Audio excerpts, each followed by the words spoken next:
Welcome back to another episode of ACR Convergence on Air, the official podcast of the American College of Rheumatology. I'm your host, Dr. John Hausman. We continue our coverage of ACR Convergence 2023, where we bring you episodes packed with groundbreaking science, brilliant ideas, and influential voices from this year's Convergence annual meeting. Our topic for today are the 2023 ACR-EULAR classification criteria for antiphospholipid syndrome, which are being discussed for the first time during Convergence by Dr. Doruk Erkan, who is the senior author in that publication.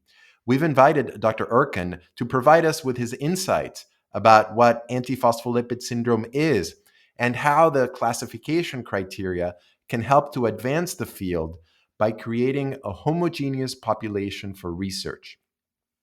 We discuss the problems that the old Sapporo classification criteria had when addressing antiphospholipid syndrome, and how he and his large team went about to creating new classification criteria that overcomes those limitations.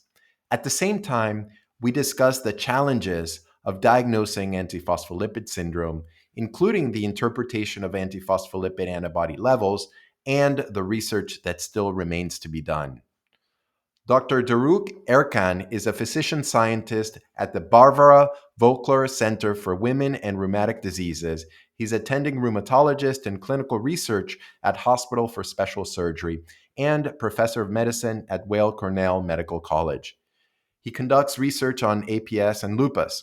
He's received multiple awards from the American College of Rheumatology and Arthritis Foundation. He's published a ton on these topics, and we are very happy to have him here today. Enjoy the show.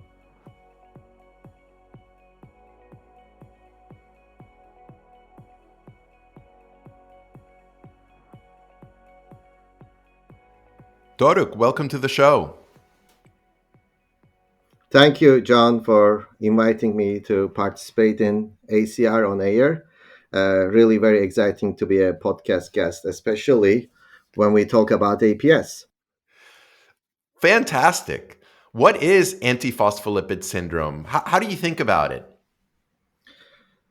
It's a good question. I can give you a very simple answer, which is a systemic autoimmune disease with thrombotic, obstetric, and non-thrombotic clinical problems.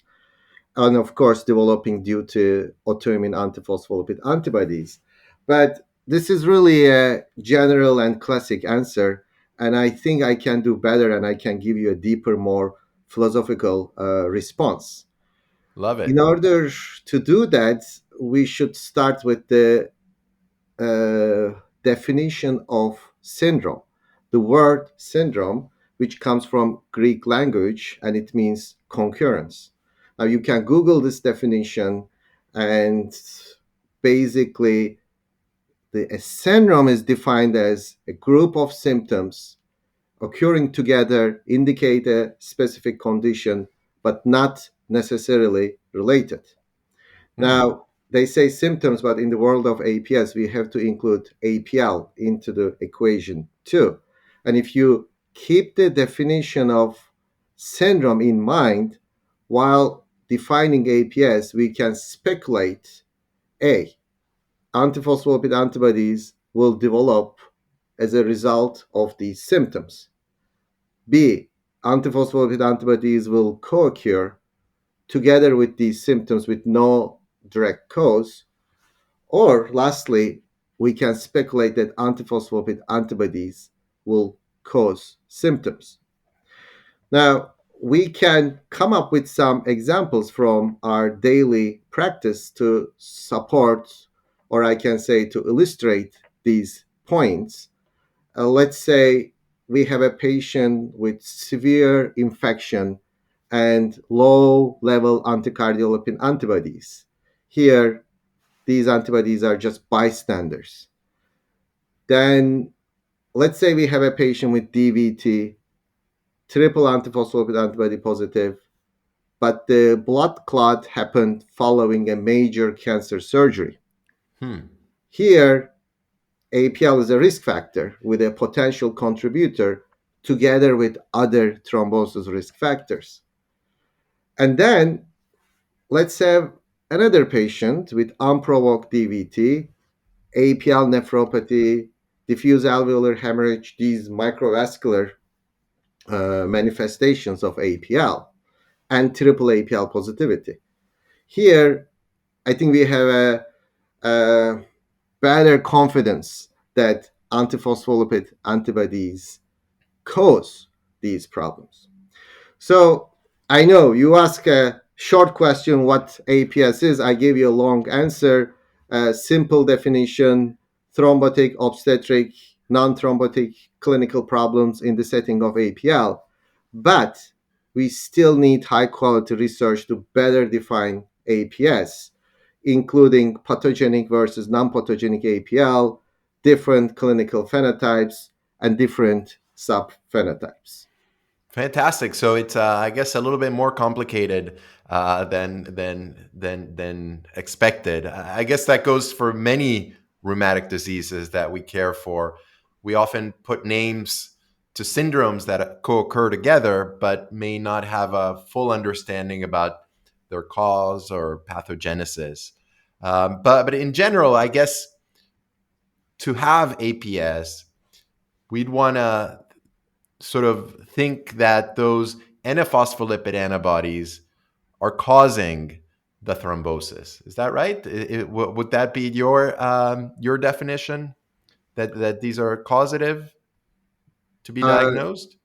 so the short answer is yes. In many situations, antiphospholipid antibodies cause the clinical problems.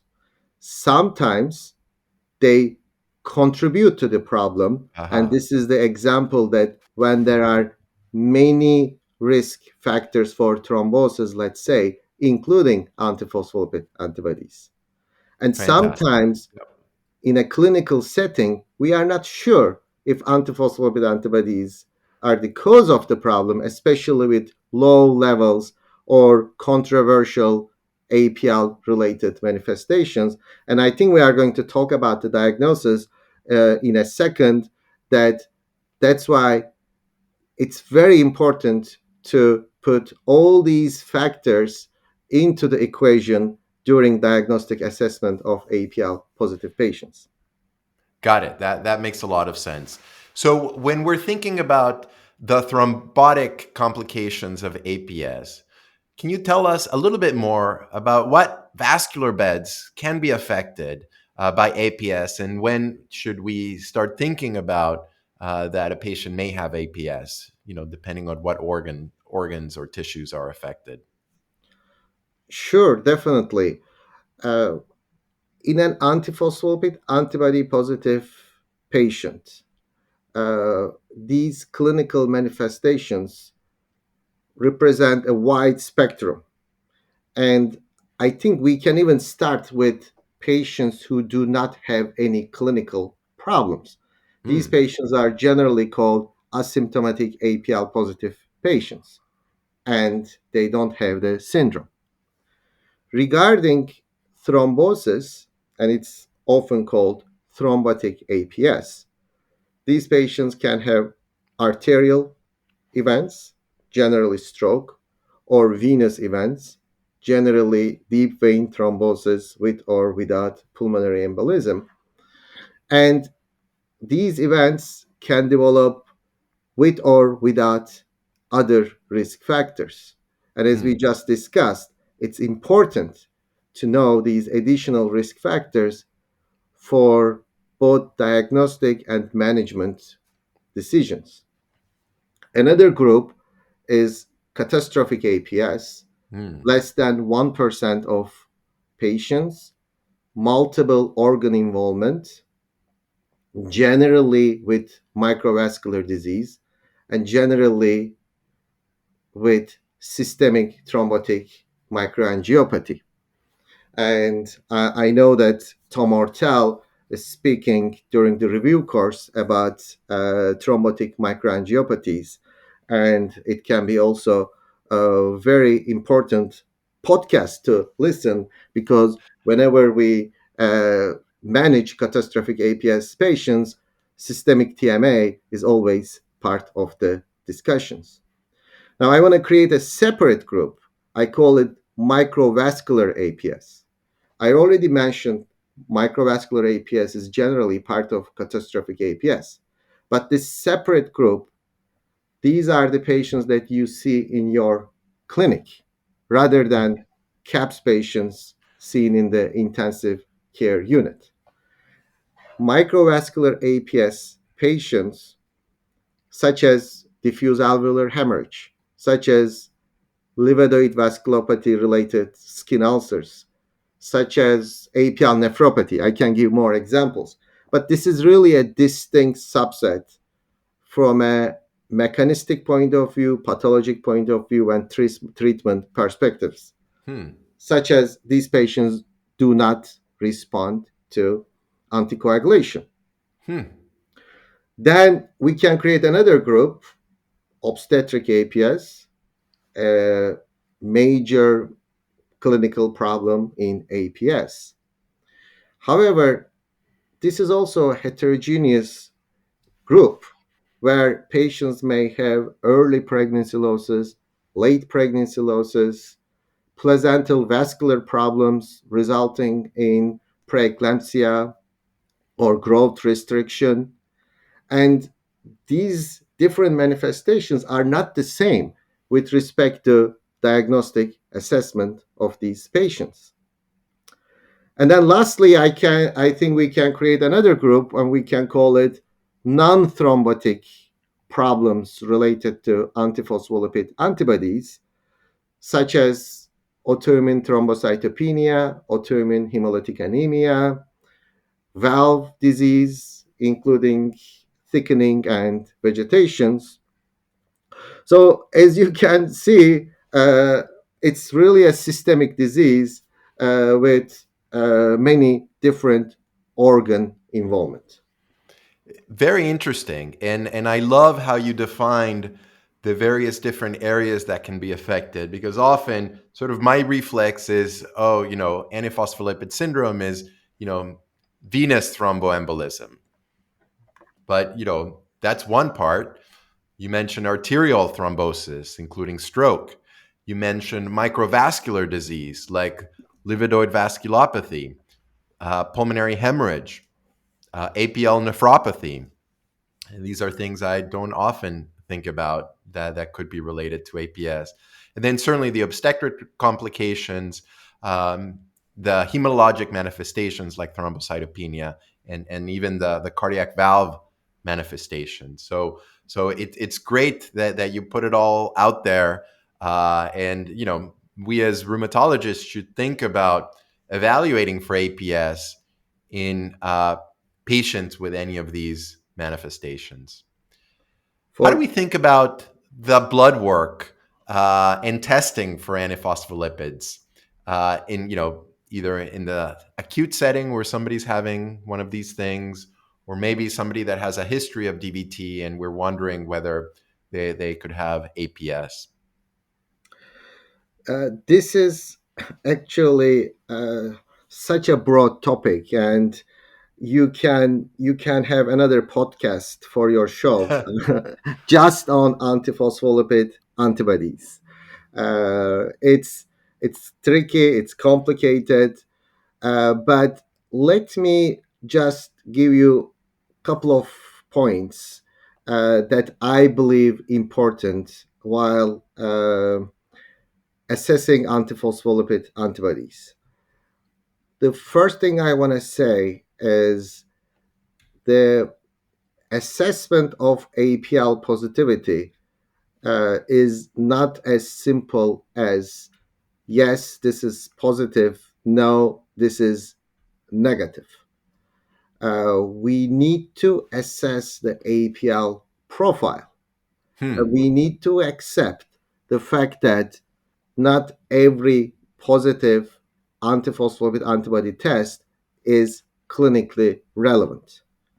This is a major point that I want to make, and this is a point that we teach residents and fellows all the time. that presenting a patient saying that this patient is antiphospholipid antibody positive doesn't help us in any way. Huh. We need to know the type of the antibody, the isotype, the level. Is it persistent or not? Is it in combination with other tests? What is the most recent test?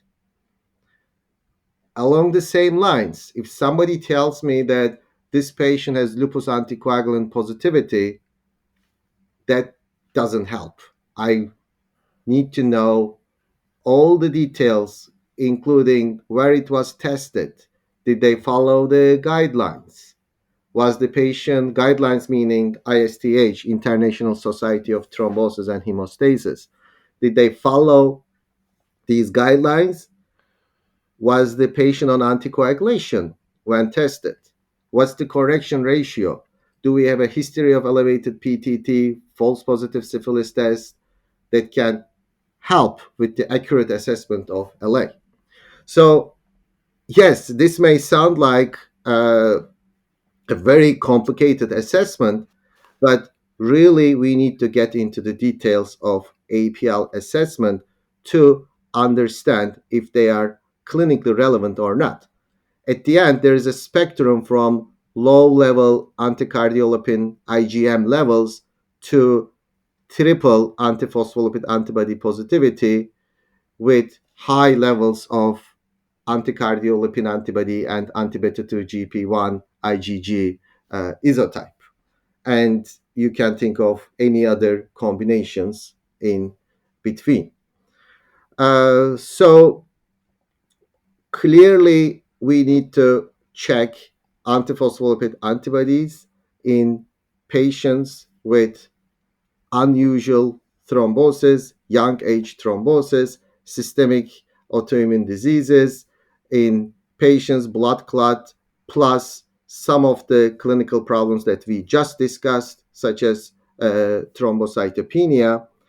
And then, if you get a positive test, you shouldn't really stop there and look at the antiphospholipid antibody profile.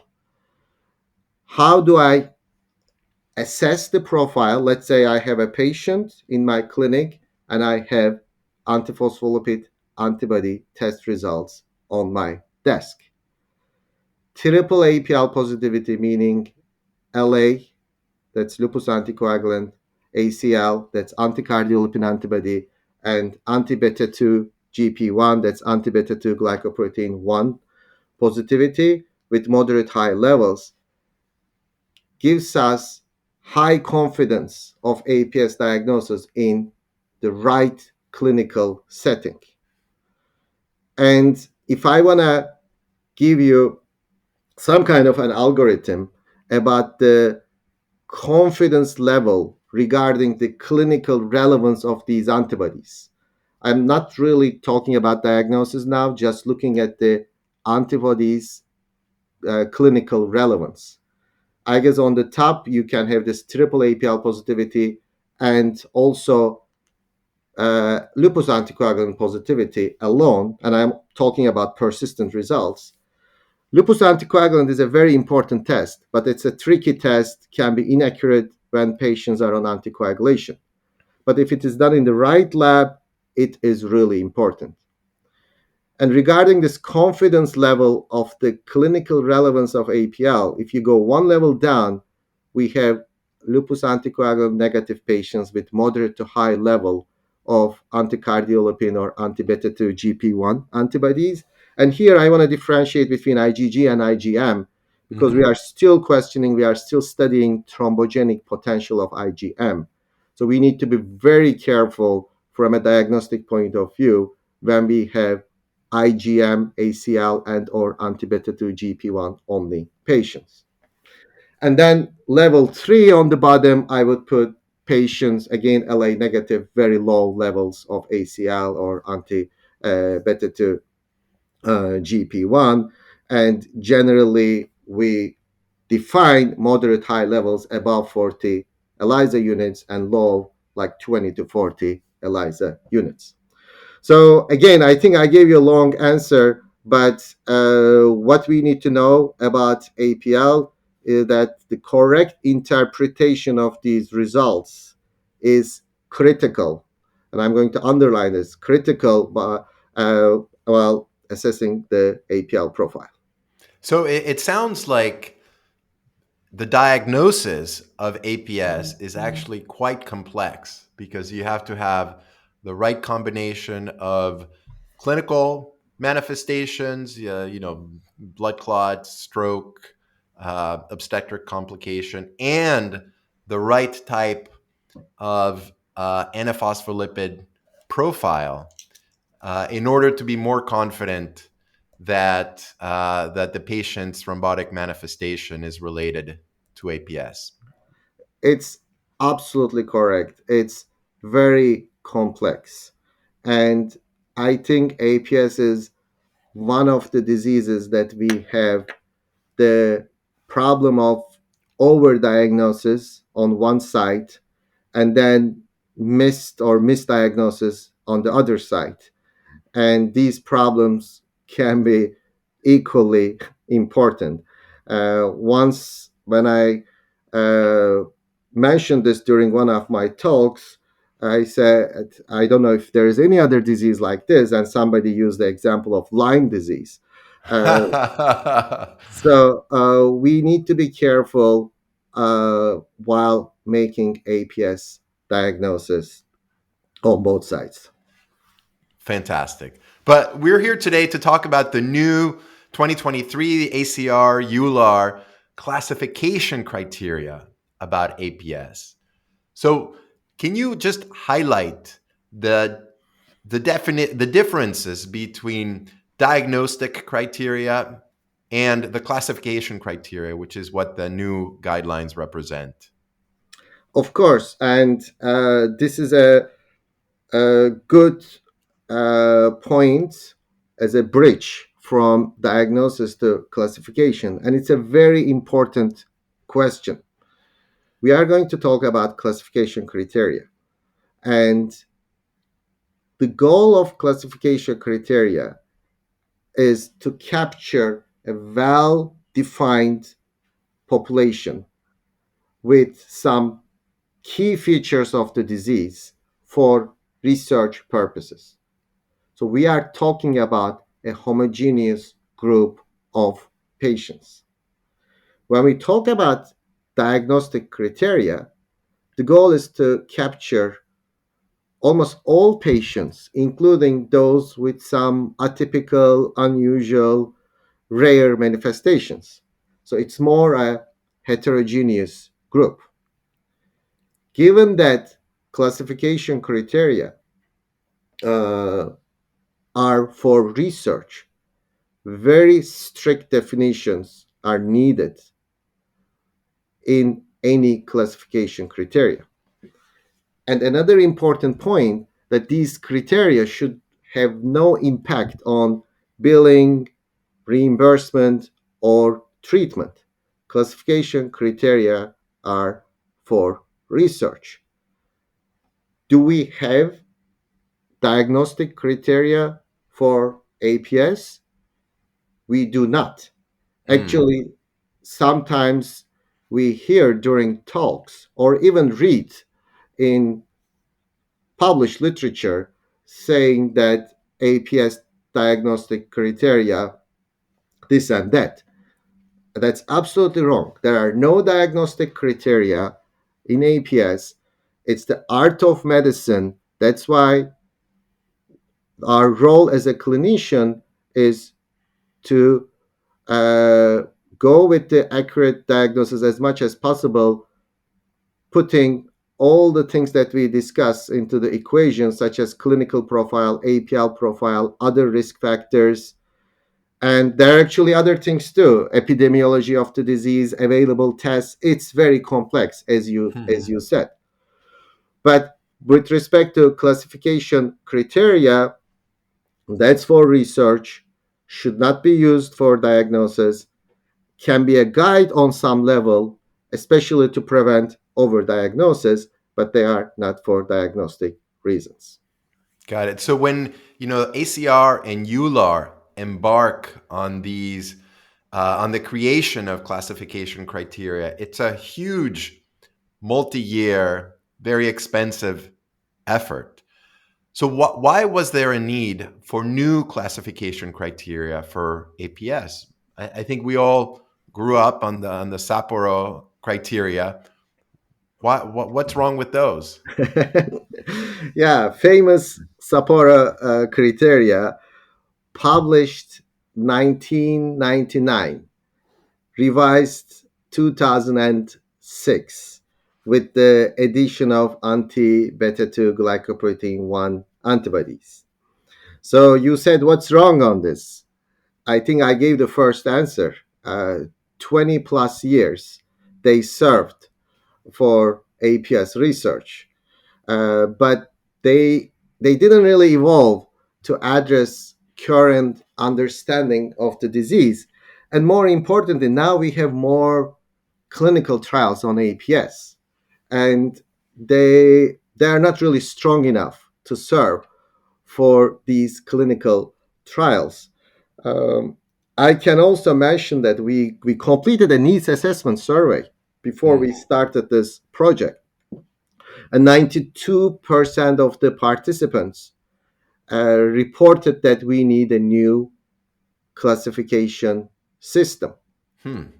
Also, you mentioned there are other diseases that with new classification criteria because ACR and EULAR, they have recommendations for how to develop and how to validate these new classification criteria sets. And that's based on standard methodology. You need to follow the same methodology for each of them.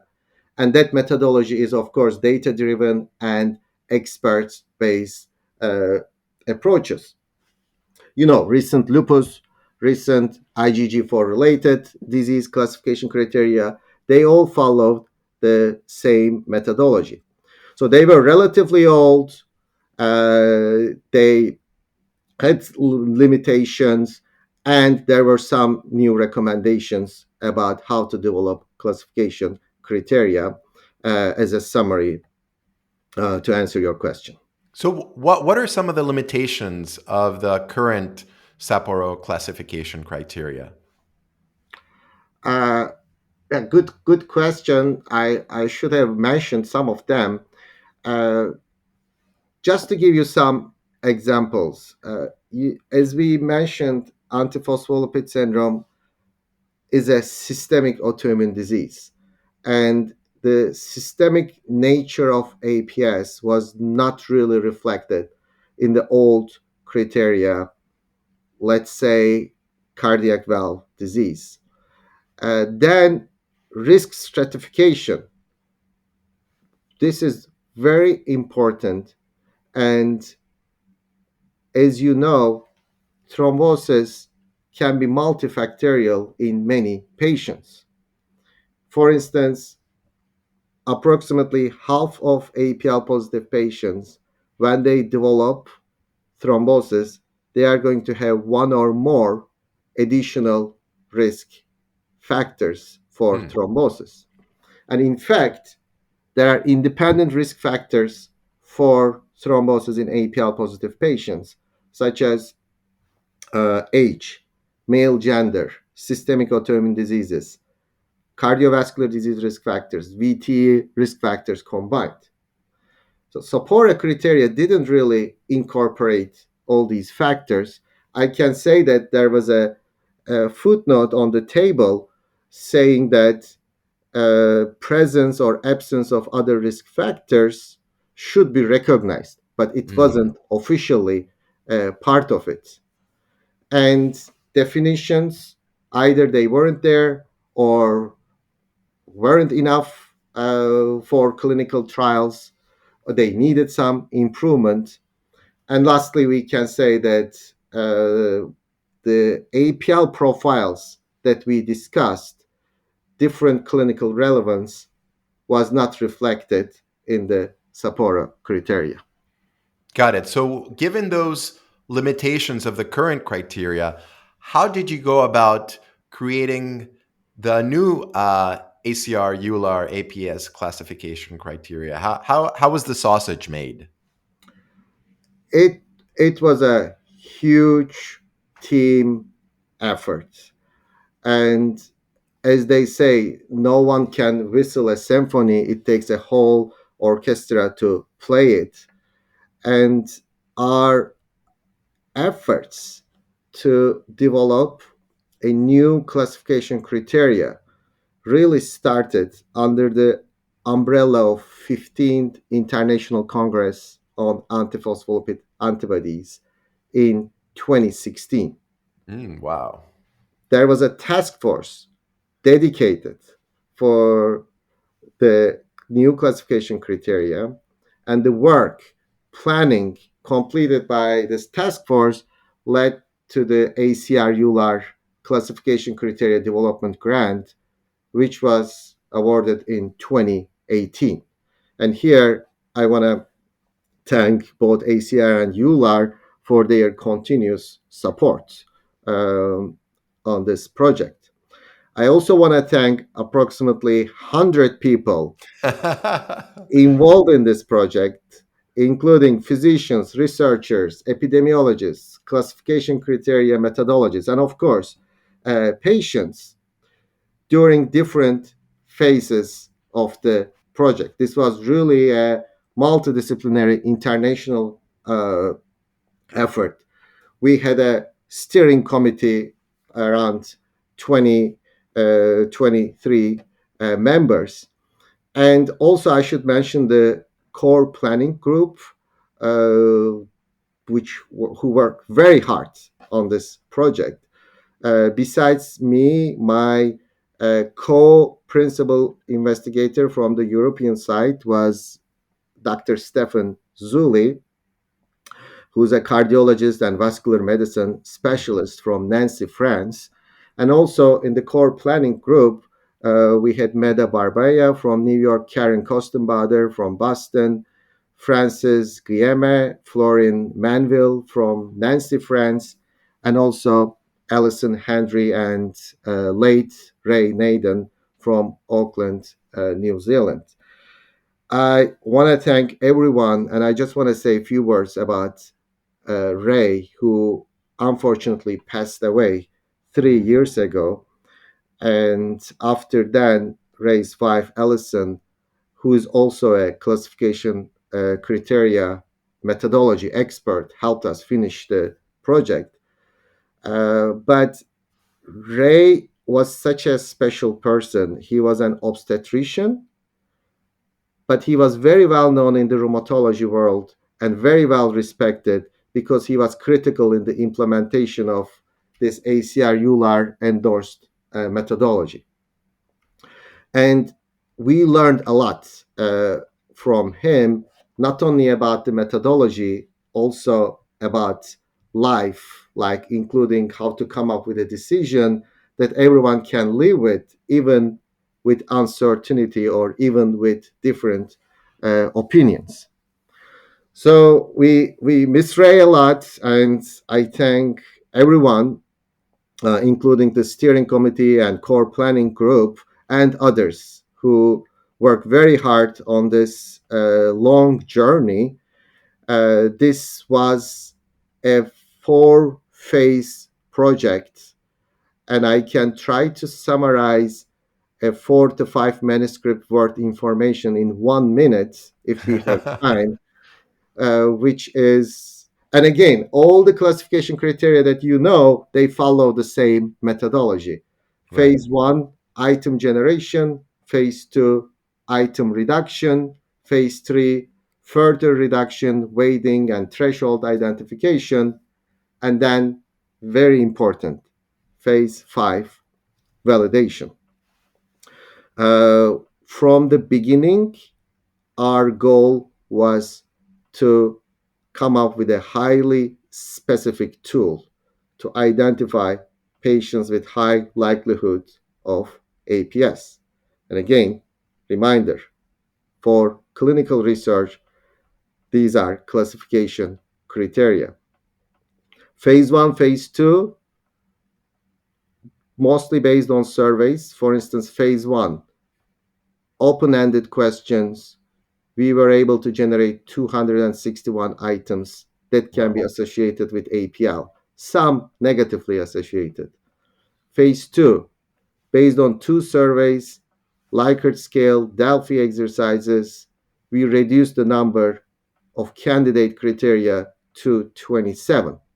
And of course, both phases were supported by literature review and systematic reviews.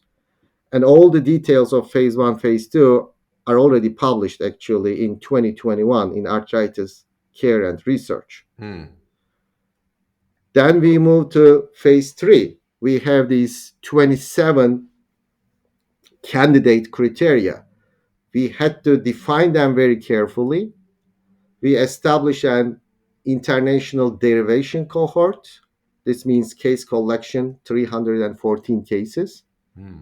We calculate relative risks of each criterion in association with highly likely APS compared to equivocal or unlikely. And this assessment is based on case collectors assessment. Um, and then, based on these calculations, we organize candidate criteria within domains in preparation to multi criteria decision analysis. Now, that is the most fun part.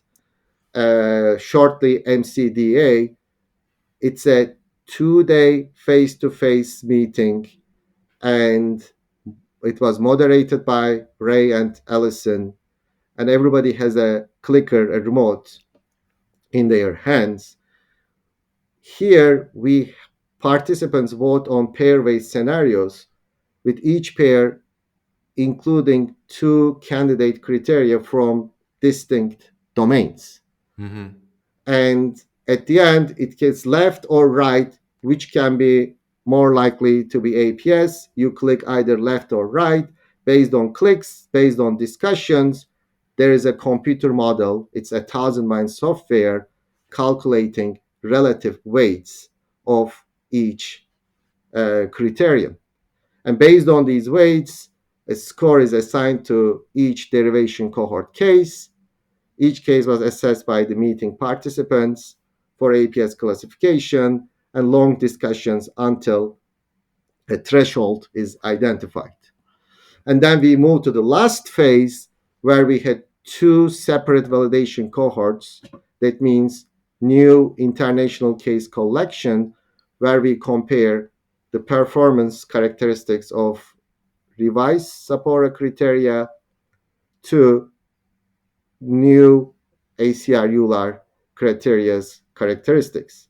And what is the gold standard here? That's very important. Mm-hmm. Gold standard is the consensus by independent adjudicators who were not involved in phase three or in any kind of Oh, discussions, completely interesting. independent.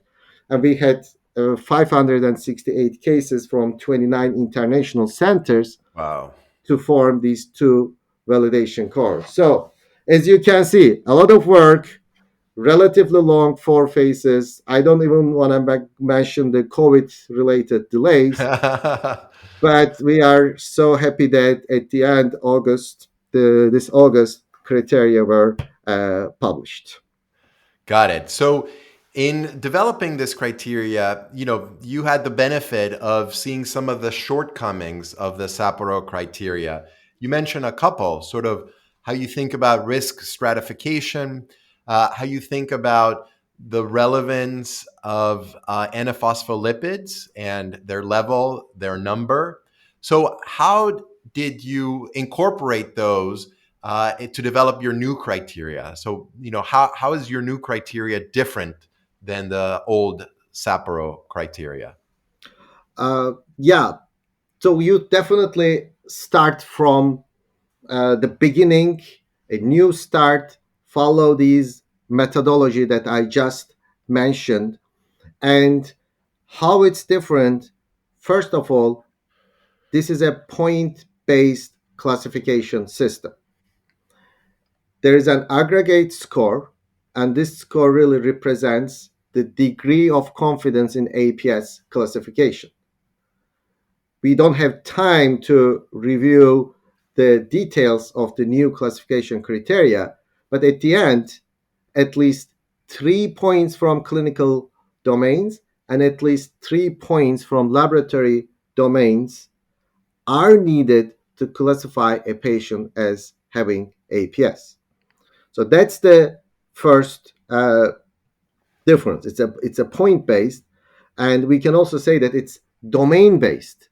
And you can see these domains as logical clusters. They are independent of each other. And under each domain, there are these weighted items, and each domain represents a varying degree of strength in pointing towards APS. How it's different, again, the classification system requires an entry criterion. And here, actually, I can tell you a couple of important uh, rules. So, after the entry criteria, which is at least one documented clinical problem and a positive APL test within 3 years of clinical criterion, in order to continue, you need to have this entry criteria fulfilled. Mhm. Then you go to these clinical and laboratory domains. Here, let's just use cardiac valve disease domain as an example.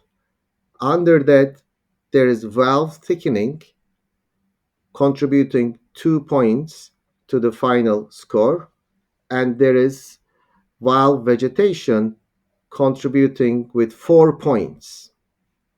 So, important rule within each domain, we have to count only the highest weighted criterion towards the final score. What does this mean? If you have a patient with cardiac valve thickening and cardiac valve vegetation, it's only 4 points, not Right. 2 plus 4, 6 points. There is another important rule. We shouldn't count a criterion if there is an equally or more likely explanation than APS. In other words, if you think that that vegetation can be related to another disease or equally likely, then it should not be counted. So, after the reminder of these rules, other points that I can add as how these criteria are different, and we talk about 6 well-defined domains. This is microvascular, arterial, microvascular, venous, microvascular, obstetric, cardiac valve, and hematologic. We talk about the risk stratification. We talk about very clear definitions of every item included in the criteria. Uh, and we also can mention the laboratory section, laboratory domains. Now we can quantify single, double, and triple APL positivity based on different domains and weights. IgG and IgM are separated, and this is really important. This is Hmm. this is going to be helpful for research and studying IgM only patients separately, and possibly including a more homogeneous group of APL positive patients. And also, now there are very clear definitions of what constitutes moderate positivity, what constitutes high positivity for ACL and anti beta 2 GP1. Moderate defined as 40 to 80 ELISA units, and high defined as above 80 ELISA units. Yeah, I think in looking at the criteria, it does a great job in trying to capture sort of the clinical manifestations, the laboratory manifestations, and as you mentioned, depending whether you have IgM positivity, IgG positivity, the number of antiphospholipids that are present, whether lupus anticoagulant, the lupus anticoagulant is positive one time or multiple times. It really nicely captures, um, sort of, many of the things that you mentioned. that high positivity, persistent antiphospholipid presence, is more likely to be relevant in a patient that has thrombosis.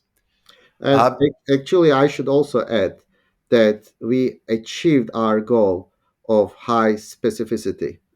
The 2023 ACR ULAR criteria has 99% specificity compared to 86% of the wow. revised Sapporo criteria. And I can also mention this as one of the differences. Yeah, and one of the things I also like about it is that in a patient that has, for instance, venous thromboembolism, you have different points assigned to them, whether they have other risk factors for the VTE, such as surgery, immobilization. So that if a patient with anaphospholipids recently had surgery and had a blood clot, they may only get 1 point, whereas if they didn't have surgery, they get 3 points. Uh, And, yeah, as you said, uh, we defined high risk VTE, venous thromboembolism, and high risk cardiovascular disease profiles.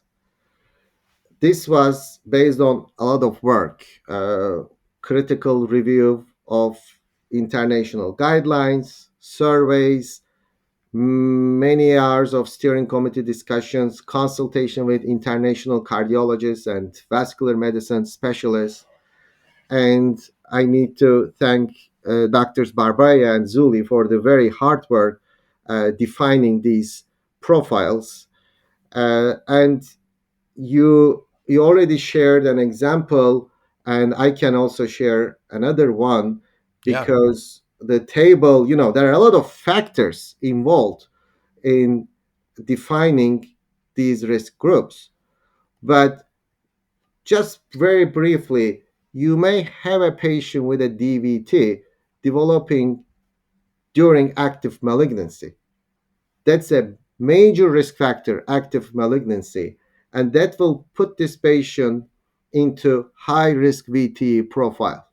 Okay, so this is an important point, and I can also give you an example similar to your example to illustrate this point.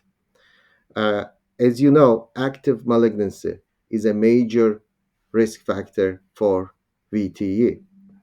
And this goes under major VTE risk factor category. And if an APL positive patient with active malignancy develops VTE, it's going to be high risk VTE profile and VTE, and it will only provide 1 point.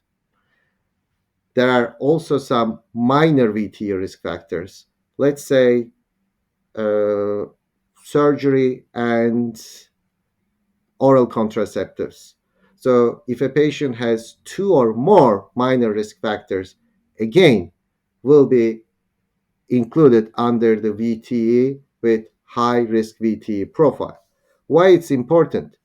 These patients will receive only 1 point, and it's not going to be enough for APS classification, even with an acceptable APL profile. Hmm. However, you can collect points from other domains. If this patient has otherwise unexplained thrombocytopenia, otherwise unexplained valve disease, this is how you can get additional points that will give you more confidence in APS classification. Again, similar examples that we can discuss for arterial thrombosis domain. But an important point I want to make here is researchers should understand that these risk factors are important and they need to look for this information carefully.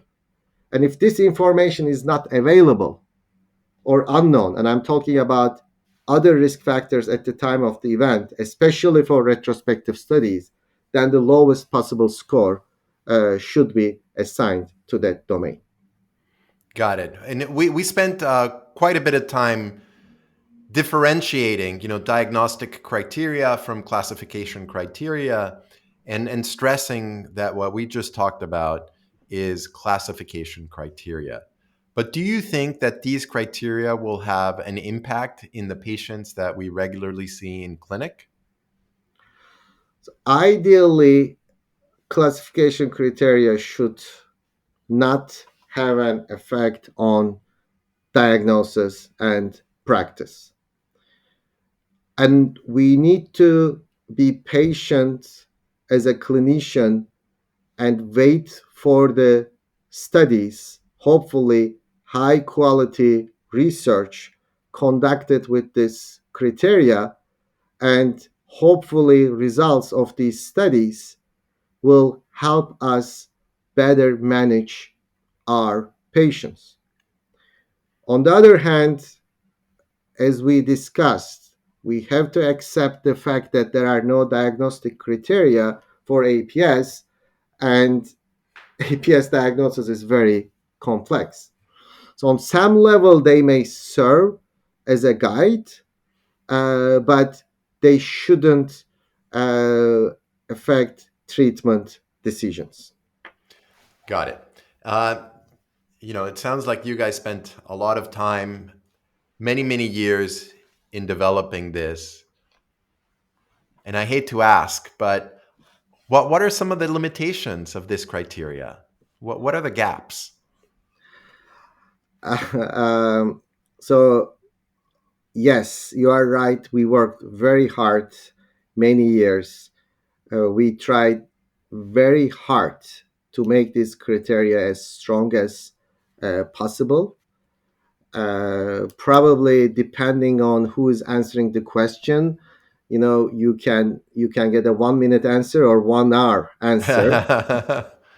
And given that I am biased, but I think, first of all, yes, we had international cohorts, derivation, validation, but those cohorts do not represent all the subpopulations. So we definitely want external validity of our results, such as in non-white cohorts, PEDS, maybe non-academic cohorts, maybe just cohorts only including lupus patients. So this is very important. Uh, I mean, I can also talk about the antiphospholipid antibodies a little bit.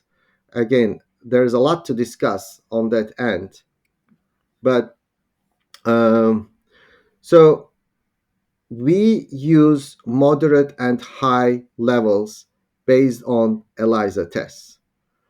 And as you know, there are laboratories using non ELISA automated systems to test APL. Actually, I should say I don't really see this as a limitation. I see this as an opportunity for improvement for all the parties involved. So I don't know what's in your hospital, but these new automated systems, they have different positivity ranges. And when I say Mm, different, they are significantly different than ELISA tests. Let me give you one example, and actually, probably there's like one or two studies on this comparing ELISA to non ELISA automated systems. Based on an ISTH study by Catherine DeVries, if you have an anticardiolipin IgG ELISA value of 40 to 79, this will correspond to a value of 200 to 400 in a different automated system. wow. And it will correspond to 700 to 2000 in another automated Oh my system. goodness. This is extremely confusing for clinicians, and I can give you a lot of examples how patients management unnecessarily changed when the hospital system changed from ELISA to non-ELISA. Wow. And it's also confusing for researchers. And we need more studies to harmonize these tests. And as I mentioned, classification criteria should have strict definitions, and we cannot mix these different technologies. So that's an issue that we are aware. Currently, recommendation is using ELISA systems, but also I'm happy to report that there is a new international initiative started right after the publication of the criteria. This is initiated by the laboratory subcommittee of our steering committee in collaboration with ISTH, APL, LA subcommittee, and APS section to harmonize these ELISA and non ELISA tests. Fantastic. So, what about some of the strengths? Reflecting back on all the work that you've done, we talked about the limitations of the Sapporo criteria. Where do you think you guys really hit a home run in with these criteria? Uh, so, just to summarize, and I think until this point, we have been discussing some of the strengths, but this criteria, I think, reflects current thinking with very high specificity. And now there is a stronger foundation for APS research. Now, we talk about the point domain system, we talk about strict definitions, we talk about risk stratification. I'm not going to repeat them again. Regarding methodology, this is ACR ULAR endorsed methodology. Regarding the team, it's a strong international multidisciplinary team. Regarding cohorts, these are international cases, two independent validation cohorts with similar results. Very high specificity, meaning that researchers will have more comfort in their cohorts if they regarding APS classification. And also you can put it in a different way that we can save patients from unnecessarily being classified as APS, especially for clinical trials. And something that I didn't mention until this point, that the methodology will allow us to update domains individually as needed. Again, using the cardiac Mm. valve disease example, if there are new data in the future, we can just go to that domain. We don't need to repeat these entire long exercise, and that's another strength of this methodology. Fantastic. So you just hinted at, the next question I was going to ask, which is what does the future look like? Meaning, what is still unknown, and how do you envision that these guidelines evolve over time? This is also a very good question. It has a long answer that I'll try to summarize. Maybe I can start with the current problem, which is inclusion of a heterogeneous group of APL positive patients in APS research. And just to give you an example, patients with low versus high risk APL profile. Yep. And this heterogeneity makes it difficult to compare and generalize the results. And anyway, we don't have many randomized control trials. So we need more clinical trials. These criteria are more prospective clinical trial oriented. And I think first thing to do is questioning the current practice about how we manage patients, because what we do at this point is not based on high quality evidence. And again, I can go on and tell you all the limitations and get into the debates on the management of these patients, but we can think about primary and secondary thrombosis preventions. We need better risk stratified trials, and we need to better understand who needs what medication. And I'm really talking about currently used medications such as aspirin, warfarin, DOACs. And we also need to better understand who doesn't need these medications in the long run. And I'm talking about APS patients. A second point is role of immunosuppression, especially for microvascular disease. Fortunately, we have more studies going on compared to 10 10 years ago. But now that there are very good, very clear definitions on microvascular disease, I'm hoping that we are going to see more and more clinical trials, not only on microvascular APS, on other clinical phenotypes. Obstetric APS is another very difficult area. Who needs aspirin? Who needs heparin? Who needs both? Many patients are treated with aspirin and heparin unnecessarily, and many patients develop some kind of pregnancy morbidity despite aspirin and heparin. So again, I guess based on the updated definitions, we uh, we need prospective controlled studies. I can just give you an example actually to support my point.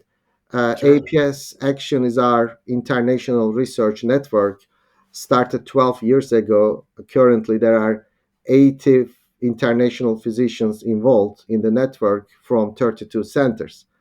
One of the major projects is a registry, prospective follow up of APL positive patients with annual blood and data collection. Hmm. So recently we analyzed and published our pregnancy outcomes. This is based on 55 first pregnancies observed during the registry follow up, right? And of these 55 patients, 15 had, had like early pregnancy loss. So if we can separate that group, we have 40 left. Of that 49 patients, now we are talking about 23% had some kind of pregnancy morbidity. We had a composite outcome despite treatment. Wow. So that's a support when I say aspirin and heparin doesn't necessarily work in all patients, but not everybody really needs that. So this is where we need research for the current management issues with the current medications that we have. And of course, we need to test new agents. The idea of eliminating these antibodies, if possible, and also very important to study subgroups of APL positive patients. In other words, subphenotyping based on biomarkers or different genetic variants of APL positive patients. Yeah, Doric, in looking at, this project, multi-year project, dozens of people involved, I really have to thank you for helping to lead, this classification criteria, which hopefully will generate the data that you're just asking for, trying to figure out which are the patients that need anticoagulation, what type of anticoagulation do they need, how do we prevent, thrombosis, how do we identify these patients early, even before they have their first manifestation of thrombosis. This is a huge project, and really happy to that you were able to discuss some of the how this compares to the old criteria, the great things about this criteria, and some of the information that we still need going forward. So I really thank you for your time. Yeah, thank you very much. I really appreciate the invitation. And as you said, I agree that hopefully the new classification criteria will drive the future research agenda with high quality prospective research, high quality clinical trials. And ultimate goal is improve patient outcomes, right? And actually, I just want to make one more point that I think it's important. uh, there will be patients who will not fulfill these classification criteria. It doesn't mean that there shouldn't be research on these patients, right? These cases should be studied separately. And in case of new data, as we discussed, uh, these criteria can be updated. This is just a start point. We will build on this criteria all together. And actually, in the final publication, we have a table 6, which is about the high priority research agenda that will guide or that should guide the future update of the criteria. Fantastic. So for anybody out there interested in NIH grants, this is, here's where you need to look for, and this is, very very useful information. We're gonna have a link to the 2023 ACR EULAR antiphospholipid syndrome classification criteria from our website. Doruk, thanks again for your time, and hopefully we'll invite you. Once we have some updates on how this classification criteria actually did in the real world. Thank you again for having me.